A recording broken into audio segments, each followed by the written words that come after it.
Tem uma coisa que eu tenho percebido ultimamente nos relacionamentos, e eu basicamente vejo essa dinâmica ocorrer entre vários casais, e eu já gravei, inclusive, vídeos sobre isso.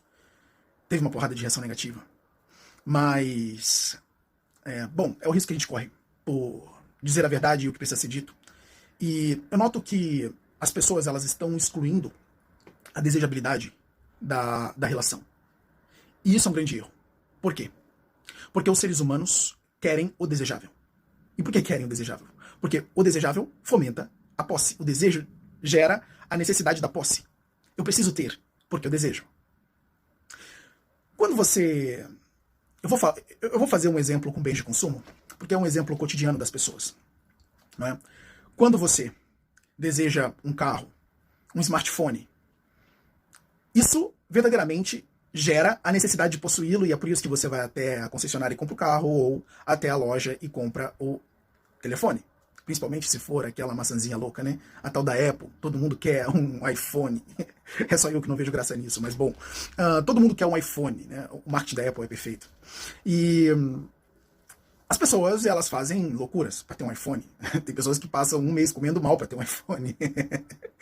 Tem pessoas que deixam de comprar o básico, né? Como uma vez eu vi um vídeo de uma menina com o iPhone na mão e a casa toda rebocada. As paredes toda rebocada.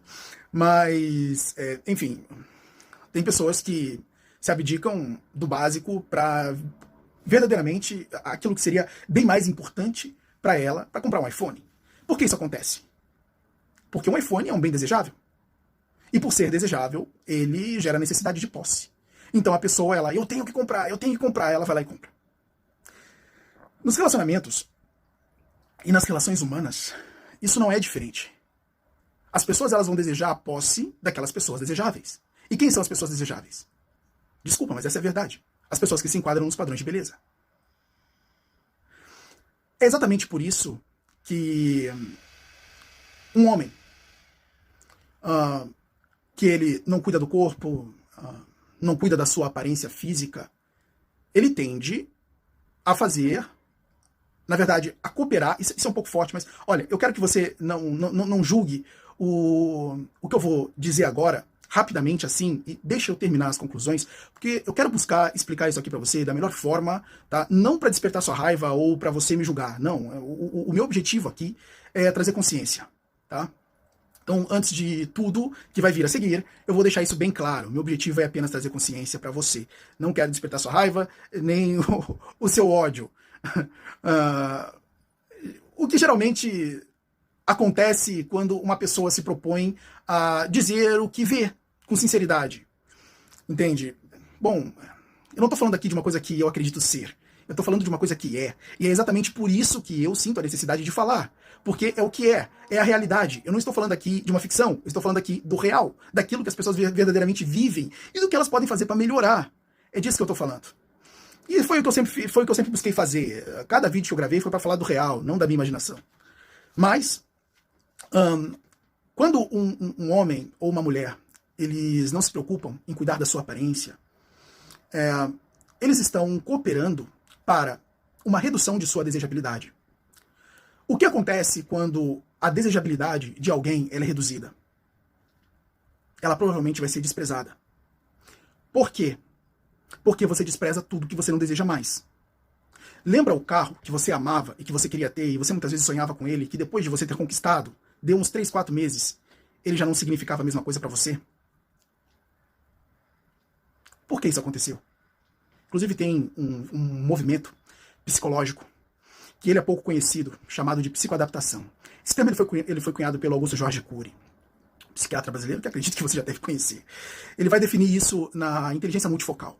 E ele vai dizer acerca do fenômeno da psicoadaptação. Toda vez que você tem um contato repetitivo com um determinado elemento, o seu cérebro psicoadapta a ele, fazendo com que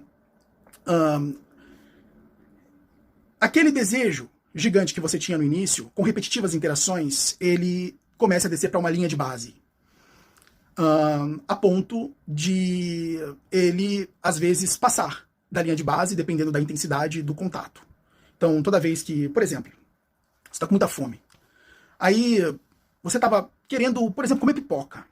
Aí você foi lá, fez uma panela de pipoca. Você começou a comer a pipoca. Bom, depois de um tempo, você não tem mais aquele desejo gigantesco por pipoca. E se você continuar a comer a pipoca, mesmo sem desejo, você vai enjoar de pipoca, não é? Se você comer pipoca no dia seguinte, mesmo, e provavelmente você não terá o desejo, mas se você comer pipoca no dia seguinte, e no outro dia, vai chegar um momento que você não vai querer nem mais ver pipoca na sua frente, e você vai passar muito tempo sem desejar uma pipoca. Então, toda vez que você repete a interação com um determinado elemento que é desejado, o desejo acaba reduzindo. Mas, se houver alguma alteração no objeto desejado que aumente a sua desejabilidade, ou que promova uma espécie de sensibilidade, ele pode adquirir desejabilidade novamente. Por exemplo, lembrei disso agora, cara. Eu tava vendo um negócio que o Boticário fez, uma ação de marketing muito boa, tá? Os caras estão muito bons do marketing, vou te falar. O Boticário foi uma ação de marketing muito genial que eles fizeram. Eles pegaram a Make-B, que é a linha de maquiagem do Boticário, e passaram a utilizar a Make-B em mulheres que estavam se divorciando. E aí maquiaram as mulheres bem no dia do divórcio. Quando os homens viram as mulheres maquiadas, eles queriam desistir do divórcio. Cara, isso foi insano. E eu fiquei pensando, puta merda, olha as coisas que eu falo se confirmando. Não só as coisas que eu falo, as coisas que eu penso também. Claro, eu vou ser sincero, isso não é nenhuma coisa de gênio. É porque quando você entende de pessoas, fica mais fácil você ver. Entende? E as pessoas são feitas para desejar o belo. É isso. Quando uma pessoa se acorda às 6 da manhã para ver um nascer do sol, quando uma pessoa ela vai na beira da praia para contemplar o pôr do sol lá para umas 5, 6 horas da tarde, você acha que ela está em busca de quê? Do fenômeno em si? Do pôr ou do nascer do sol? Não. É aquilo que representa o pôr e o nascer do sol. E o pôr e o nascer do sol representam a beleza. Toda vez que uma pessoa ela não cuida da sua aparência e ela acaba desleixando consigo mesmo, ela está semeando desprezo do parceiro. Calma. Calma, que eu sei que nesses momentos as emoções vão a 1000, né? Mas isso é para gerar reflexão. Porque sempre dá tempo de mudar. Né? Talvez um cuidado a mais. Né? Exercícios, uma dieta melhor. Entenda uma coisa, essas coisas elas não só vão fazer diferença no relacionamento, como também elas vão fazer diferença na sua saúde. Talvez você tendo um motivo por tabela, um benefício que se ganha, né? Porque você não está ganhando um único benefício como o desejo do seu parceiro ou da sua parceira, não.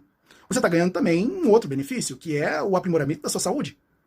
Né? Toda vez que uma pessoa, por exemplo, ela começa a treinar, ela começa a se alimentar bem, ela começa a maquiar, ela tem várias transformações. Por exemplo, existem uma série de mudanças que ocorrem no cérebro de uma mulher, ou até mesmo de um homem, quando ele enxerga o seu reflexo no espelho, e ele identifica aquilo, ele conclui, ele chega à conclusão de que aquilo é belo que ele está vendo. Quando uma mulher, por exemplo, ela termina uma maquiagem e ela olha no espelho e ela vê, nossa, como eu tô bonita, ocorre uma série de transformações no cérebro dela, que inclusive coopera para a elevação da autoconfiança. O mesmo ocorre com o homem. E quantos benefícios podem te trazer a autoconfiança? Né? Não só isso, que é um outro. Elevação da ocitocina. A ocitocina ela é um neurotransmissor que ela é responsável pelo sentimento de afeto. E toda vez que, por exemplo, você tem contato físico com o desejável, vamos supor que você deseje muito uma pessoa e você tem contato físico com ela, você vai ter uma carga de ocitocina liberada. Essa carga de ocitocina liberada, ela vai gerar um afeto muito grande de você para com aquela pessoa que você está tendo contato físico, que as pessoas elas vão chamar de amor. Né? Então, a ocitocina ela ficou conhecida como o hormônio do amor, o neurotransmissor do amor. Né? Exatamente porque ela tende a gerar essas cargas afetuosas. Então, você tem um ganho também de ocitocina a partir do momento que você contempla a sua imagem e você constata que ela é bela. O que vai promover um afeto de você para com você. O que é chamado de amor próprio. Então, além da autoconfiança, você também tem aí mais um ganho. O amor próprio. Então percebe que o aumento da sua desejabilidade, ela não é somente importante para o seu parceiro, mas também para você? Percebe que o aumento da sua desejabilidade é algo que você também precisa? Então você tem mais um motivo para isso. Porque, às vezes, e acredite, tá? Muitos relacionamentos fracassam apenas pela baixa desejabilidade de um dos parceiros.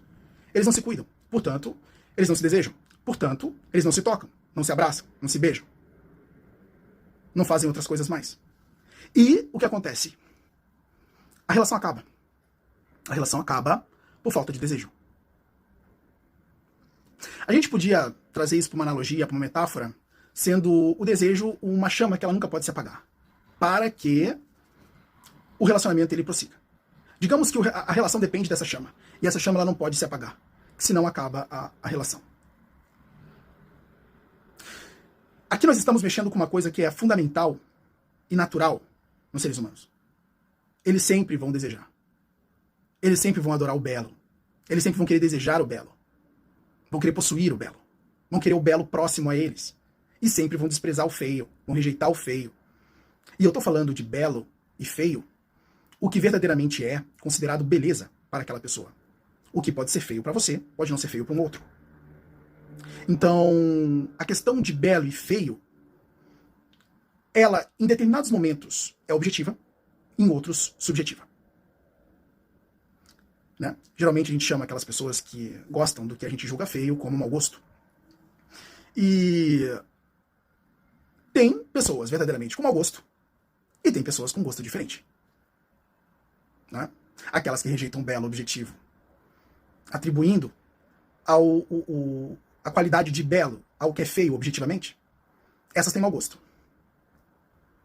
Mas aquelas que gostam do que é subjetivamente feio para nós, mas é belo objetivamente, então ela tem um gosto diferente. Acho que eu soube explicar. Bom, mas de qualquer modo, uma das coisas que são valiosas em relacionamentos é isso. Sem isso, as coisas tendem a fracassar, e eu estou identificando um desleixo muito grande de ambos, tá? De tanto mulheres quanto homens, acerca da aparência. Então, bom, eu entendo que cada pessoa tem os seus desafios no que tange a manter a aparência em dia e com bastante qualidade. Tanto homens quanto mulheres eles vão enfrentar desafios no que tange a cuidar da aparência, mas a realidade não perdoa ninguém, né? A realidade não quer saber se você está enfrentando desafios ou não, a realidade simplesmente vai acontecer como ela é. E ela é assim. Se não é belo, vai ser rejeitado. Se é belo, será desejado. Essa é a realidade. Ela não é justa por natureza, tá? Então, tudo que nos resta é fazer o que Darwin chama de força, que é adaptar-se. Então, esse é o caminho. Aumente, se porventura você está com dificuldades no seu relacionamento, busque aumentar a sua desejabilidade, e se porventura o outro precisar aumentar a sua desejabilidade, aí, minha filha, meu filho, vai ter que ter tato. Vai ter que ter tato para você convencê-lo de que isto é a coisa certa a ser feito. E provocar o que muitos não têm hoje, que é a sensatez daquela pessoa.